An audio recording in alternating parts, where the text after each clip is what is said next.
நான் ஆணையிட்டால் அது நடந்து விட்டால் இங்கு ஏழைகள் வேதனை படமாட்டார். உயிர் உள்ளவரை ஒரு துன்பமில்லை, அவர் கண்ணீர் கடலிலே விழமாட்டார். அவர் கண்ணீர் கடலிலே விழமாட்டார்.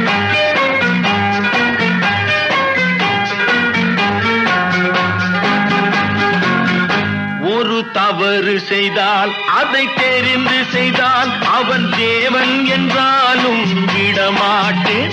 ஒரு தவறு செய்தால் அதை தெரிந்து செய்தால் அவன் தேவன் என்றாலும் விடமாட்டேன்.